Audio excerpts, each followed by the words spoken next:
Yang di depan pintu sana juga sudah ngantuk apa belum? Itu belum ya. Yang di saung, nah semuanya yang hadir untuk mengikuti usbuiyah pada malam hari ini, semoga dapat rahmat dari Allah Subhanahu wa taala. Alhamdulillah, alhamdulillahi sholatu wassalam alaika wal aliyaya khairul anam Rabbun karim wa anta zul khalqin azim fasfa'lana indal karim ya ayyuhal ghaus salamullah alaika rabbini bi'idnillah wanzur ilayya sayyidi bin nadrah musilati lil hadratil aliyah ya Rabbana Allahumma salli salimi ala Muhammadin syafi'il umami wal ali waj'alil anama musri'in bil wahidiyati rabbil alamin ya Rabbana fir yassir riftah wahdina qarib wa alif bainana ya Rabbana qarib wa alif bainana ya Rabbana qarib wa alif bainana ya Rabbana amma ba'd. Pertama-tama saya aturkan kalau menghadap ibu-ibu itu menghadap ke sini lebih bagus ya.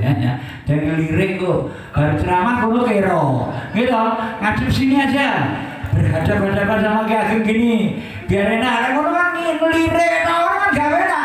Ngadep ini baik, ngadep ke sini baik, sop-sop itu lebih bagus. Nggih. Gampangnya aku ceramah deh kene terus dilirik kamu ya enak. Jangan ngadep sini mawon Bunda. Nggih. Nggih. Pertama-tama kita panjatkan rasa syukur kita kepada Allah Subhanahu wa taala. Di mana kita selalu diberi satu nikmat sehat, nikmat beribadah kepada Allah Subhanahu wa taala. Salawat serta salam sepenuhnya kita haturkan kepada junjungan kita Priantun Agung Rasulullah sallallahu alaihi wasallam yang senantiasa memberi syafaat untuk kita semuanya.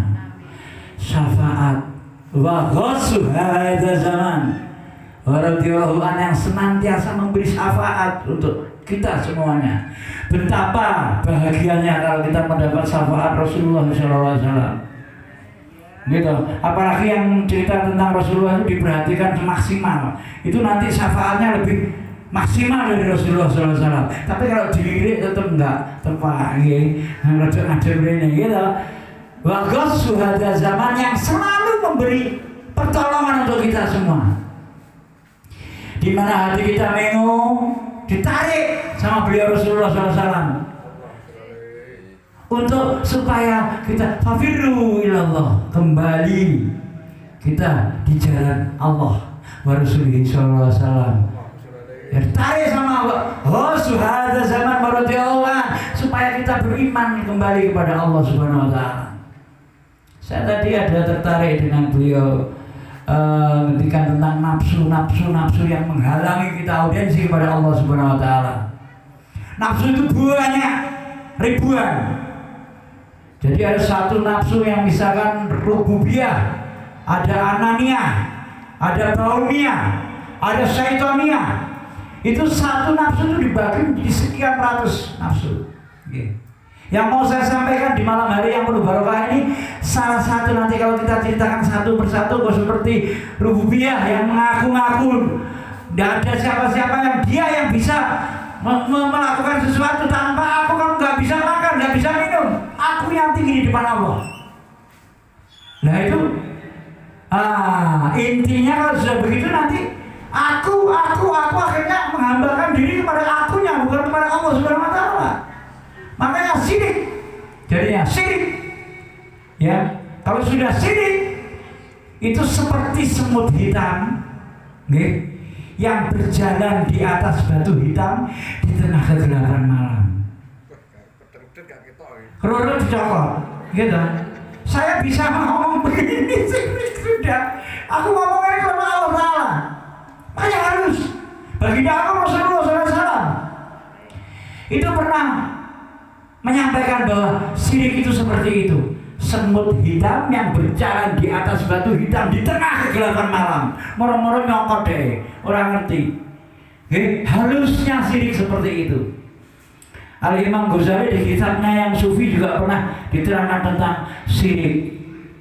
Nah, terkait dengan acara pada malam hari ini, Sohibul Bait yang luar biasa untuk mengajak mujahadah, membangun mahabbah kita kepada Rasulullah SAW, membangun cinta kita kepada Rasulullah SAW. Rumah sini nanti semuanya dapat ridhonya Allah yang diinginkan. Pabrik cengkehnya dapat ridhonya Allah. Anak-anaknya yang masih memerlukan masa depan yang luar biasa dapat ridhonya Allah ilmunya. Jadi berkat syafaat Rasulullah SAW. Kalau kita cinta kepada Rasulullah, otomatis Rasulullah akan cinta kepada kita semuanya. Mestinya dia omah istirahat, diajak sholawatan. Wah, ampuh ya toh. Sing dikirimi donga emang sawenenge ra ndek kono. Guyu-guyu ya toh, pasti guyu-guyu. Soal dikirimi donga sholawat. Subhanallah. Langsung sing di alam kubur senang. Kebalikannya, ketika anak turunnya di dunia ini melakukan kemaksiatan, yang di alam kubur ya ora ngerti apa-apa sing wis nggone kuburan disiksa oleh malaikat. Dien kalau delon anak putumu kaya ngono kae, piye pemimpin di sini dunia? Dien disiksa oleh mundar akhir. Sing ora ngerti apa-apa kaget ning kuburan. Mergo anak putune dekene maksiat. Anak putune dekene ora mengikuti tuntunan Rasulullah, ora mengikuti perintahnya Allah. Betapa menderitanya yang di kuburan sana. Ora ngerti apa-apa, diam disiksa sampai malaikat. Subhanallah.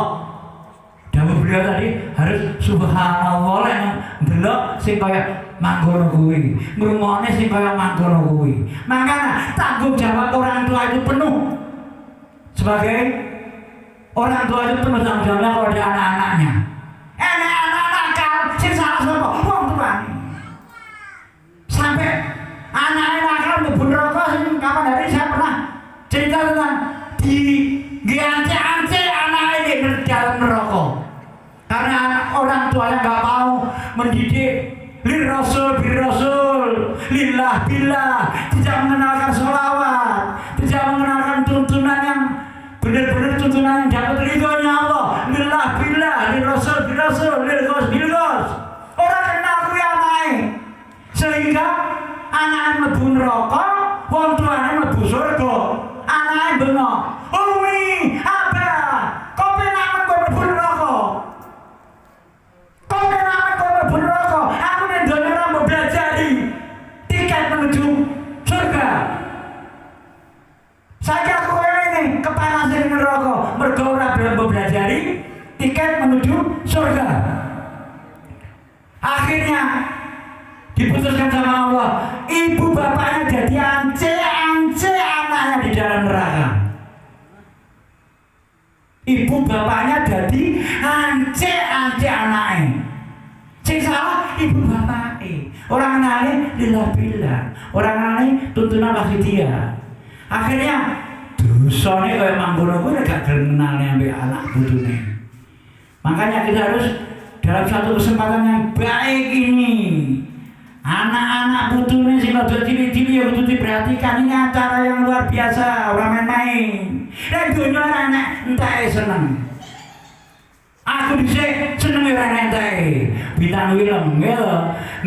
Tapi akhirul alam, nah ya sudah dimangkene kuwi ceritane. Gitu. Ora sadar contone.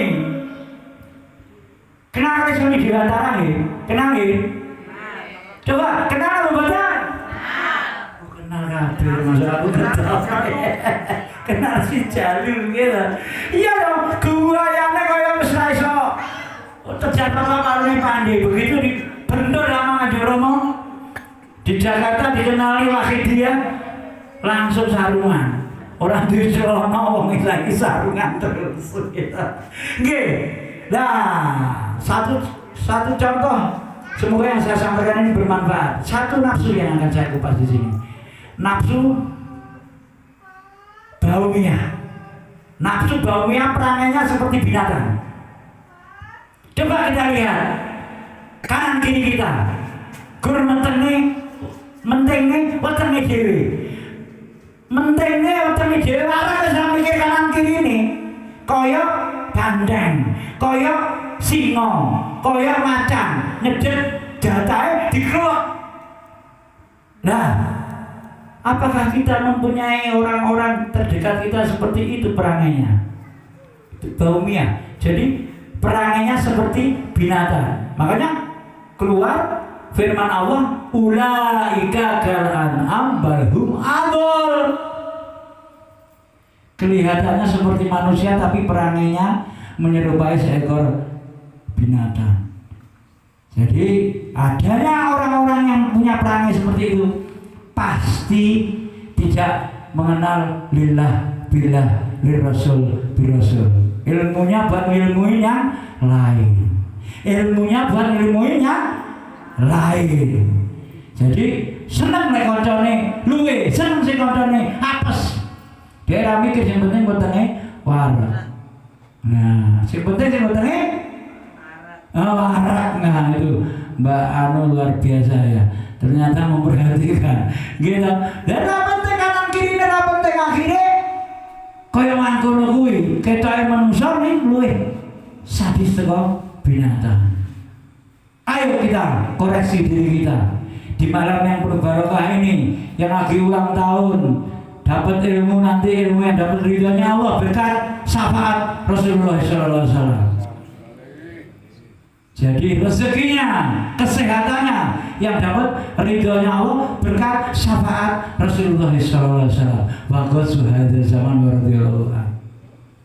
Semoga yang saya sampaikan bermanfaat. Mari kita introspeksi diri, kita lihat gidok kita masing-masing. Apakah perangai kita seperti yang tadi, yaitu seperti binatang, kejone, butuh haram, halal orang legen, masuk haram diterai. Gak ngerti lek haram lek ditukoni beras dileboni ambek setan mlebu tenge anake. Nek dikongkon alon idul, dua idul ngetan, anake sing salah wong tuane, soalnya dikai barang haram. Jadi darah itu mengandung setan. Subhanallah, darah mengandung setan. Jadi wani ambek wong tuwa, wis salah bu, wis salah pak, perkara sing salah wong tuane. Dikai barang haram, tukane sego. Segala diberi setan, saya pernah menteriak pisang pindo. Bertahun-tahun begitu terus. Hasilnya rugi ke wong. Ya toh, orang jujur, orang terima pokoknya mau rugi anak ngerti. Yang penting waras anakku. Nah, baumiyah.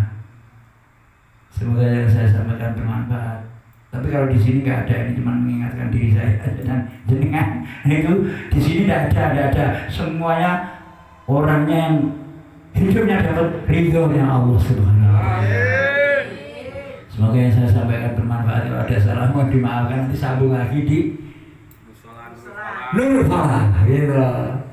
Jadi, wabillahi taufiq wal hidayah min Rasul sallallahu alaihi wasallam min al-ghusnati wal karamah wal barakah. Assalamualaikum warahmatullahi wabarakatuh.